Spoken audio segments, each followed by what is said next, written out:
doing so effectively on T7, that will really be his, his way to get in.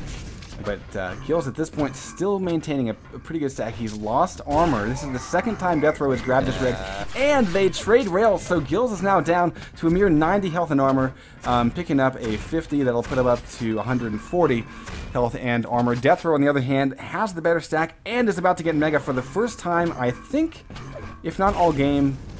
Maybe since the opening volleys. So this is it for Death Row. He has to make something happen. Gills hitting a great shot, destroying Death Row's armor stack. And let's see if he can get out of here without eating another rail. Oh, there's another one. Death Row has lost most of that armor. And now it's all about Gills getting back on top. And he's looking to do so with these yellows once again, very deftly. Getting around and getting these yellows, but hitting. They trade rails there. Gills picking up an impressive, his second for this map. And Death Row hurting, but has timing on Mega, will use it, and will travel. Red armor is up. Gills should be looking for this. This is the play to make, and he does get it, and Death Row misses the railgun shot, and that's going to give Gills his opening back to control, and actually it's going to be Nades doing a little bit of damage, shaving Death Row. Oh, Jesus, Death Row is hitting himself in the face one more time. I think both in real life and in game, unfortunately, Jahar, and that's not spelling good news for Death Row because he's now down to -1. No, and I think one of the problems we're seeing here is that Death Row is trying to out-clever Gills, and I'm not going to say that Gills is smarter, but more like Gills is anti-clever. Well, you know, Gills plays a very straightforward game. Yeah, he's all about item control, and when he has that, like, he's not very hungry for frags, and he's not a very aggressive guy when he's in control.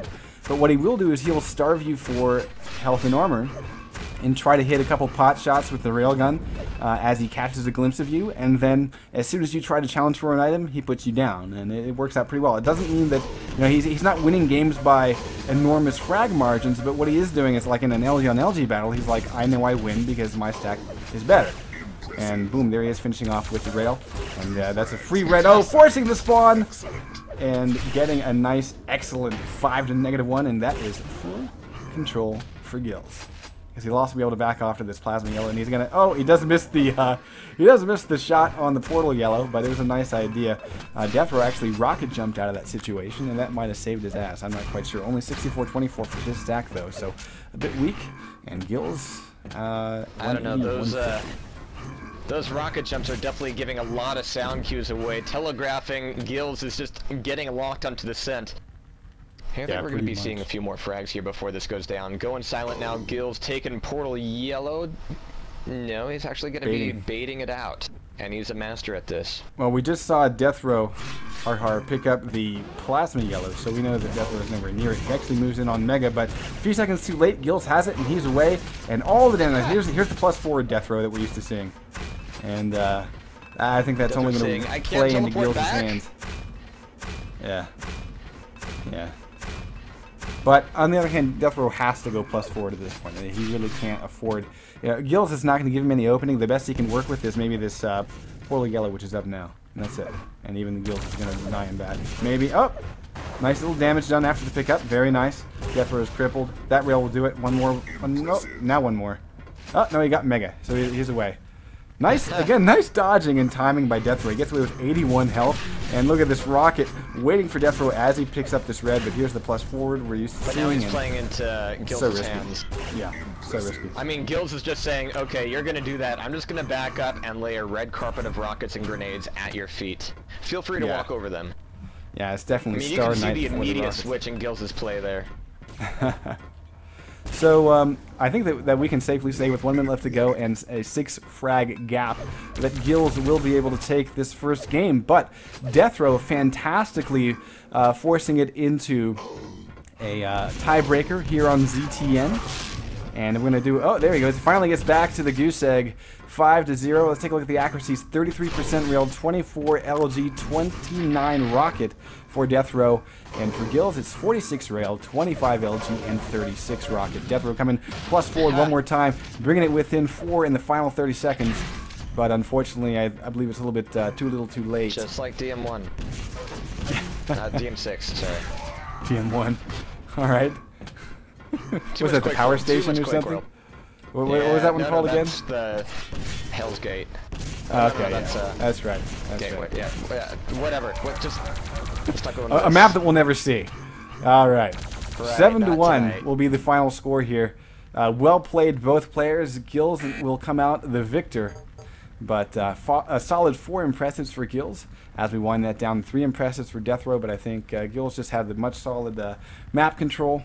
And we will, yes, and Gills says, thanks to EG for running this. I concur, sir. It's going to be TGM and Judge, and they let me know that they're all ready, set, and ready to go.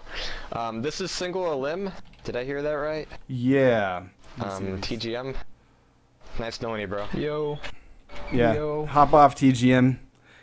You're up, buddy. Wow, that's time. Well, good luck. Good luck with your casting. No, good luck to you, sir. No luck needed. Single limb versus Judge. Good luck.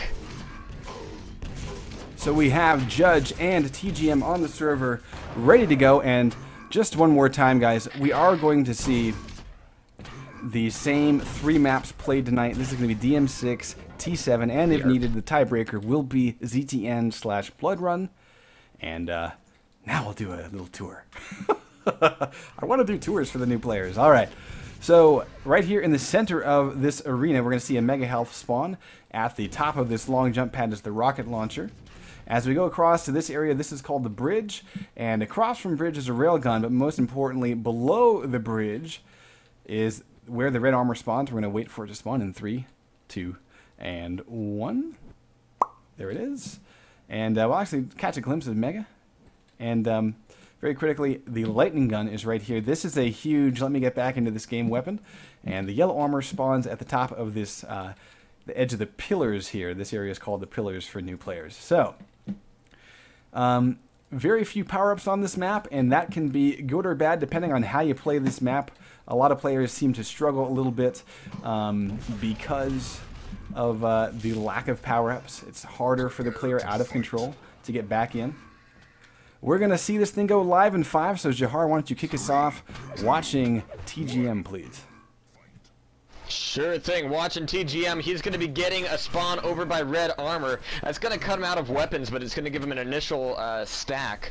But it's going to be all about that YA. He goes in for an attack against Judge as he heads out towards pillars, finally ducking back over for a rocket launcher. But the timing of that is going to cut him out of any potential fight. We've got 9 seconds back over to red armor. TGM should have timing on that. Now under the bridge, trolling under it. And here comes Judge for the attack. He's going to be able to push him off. And without any weapons, without an LG, without a rail, TGM is going to have no choice but to back off there. And with 3 seconds over to Mega, this is going to be painful for him as well.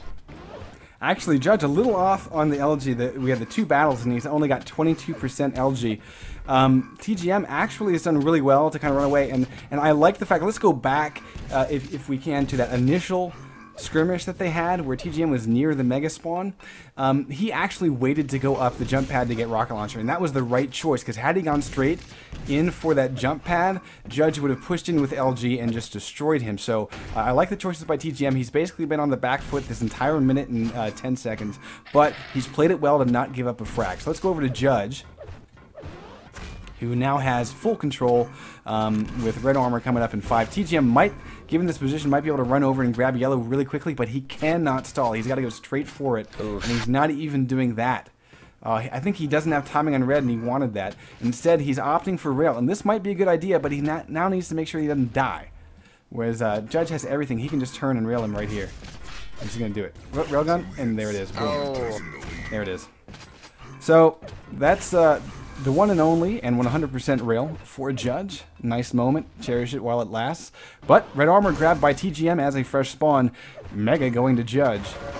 Oh, shit. And after that spawn, he's going to be running right into a buttload of shaft. And Judge is going to be picking up second frag. So, yeah, slow game here so far. Only 2 frags in 2 minutes. But still, TGM's got, well, you know, our faithful. No, I was just thinking, like, that works perfectly. Yeah. That's exactly right. That was a buttload of shaft. If you ever wonder how much a buttload of shaft is, that was a buttload of shaft. That is. And unfortunately, I don't think there was any lube involved in that. So TGM looking to do damage on Mega, doesn't get the shot to connect. He's looking now for a railgun, doesn't make the jump because Judge is hot on his heels. Instead, he's exposing himself a little bit, and Judge